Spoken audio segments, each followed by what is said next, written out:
In a quiet suburban home, an elderly woman named Margaret sat in her favorite armchair, her gaze fixed on the empty seat across from her. That chair once belonged to her daughter, Emily, who had moved to the big city years ago, chasing her dreams of success and fortune. Emily had promised to visit often, but as the years passed, those visits became increasingly rare, replaced by quick phone calls and occasional text messages. Margaret never complained. When friends inquired about Emily, she would smile and say, "She's doing well, making a name for herself." That's all a mother could ask for. But in the stillness of her home, she longed for the sound of her daughter's laughter, for the warmth of her presence. One crisp autumn afternoon, as Marguerite was tending to her small garden, her neighbor's young son, Tommy, approached her fence. "Mrs. Margaret, can I help you with your flowers? Mom's busy with work calls again."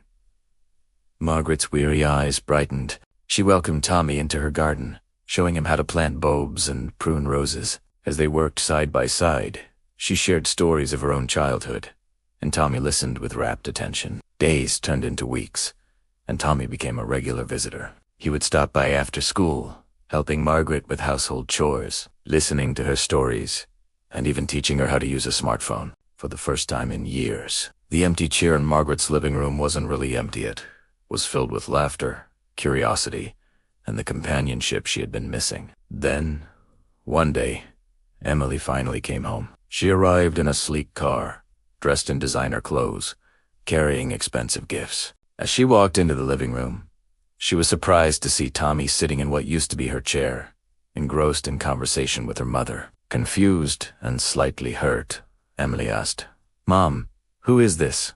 Why is he here?" Margaret looked at her daughter, a mix of love and sadness in her eyes. She replied softly, "Emily, dear, this is Tommy. He's here because he chose to be. Love doesn't wait for convenient moments or busy schedules. It grows wherever it's given a chance." Emily felt a pang of guilt wash over her. She realized that in her pursuit of success, she had neglected the most important person in her life. The chair she once occupied had been filled by someone who recognized the value of Margaret's company, her wisdom, and her love.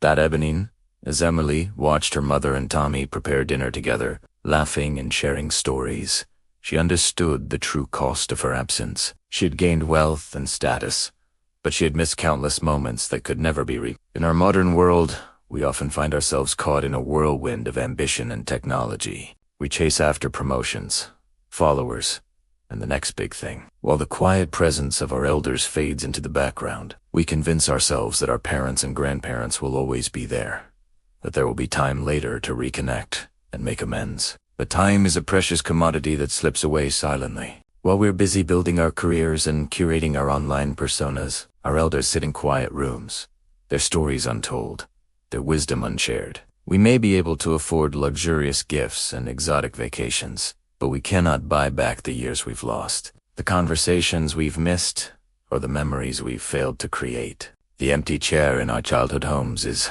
more than just a piece of furniture. It's a symbol of the choices we make every day. Do we fill that chair with our presence, our attention, and our love, or do we leave it vacant?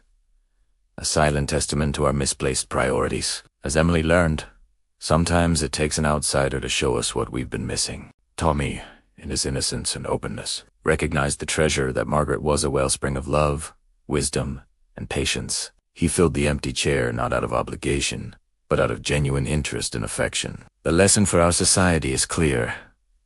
We must not wait until it is too late to appreciate the elders in our lives. Their silent sacrifices, their unconditional love, and their irreplaceable presence are gifts that no amount of money can buy. If we continue to prioritize our busy schedules and digital distractions over quality time with our parents and grandparents, we may one day return home to find only empty chairs and wait them lifetime of regrets. Let us learn from Emily's realization and Tommy's example. Let us make time today, not tomorrow, to sit in those chairs, to listen to the stories, to share the laughter, and to create the memories that will sustain us long after our loved ones are gone. For in the end, it's not our achievements or our possessions that define us, but the love we've given and received, and the lives we've touched along the way.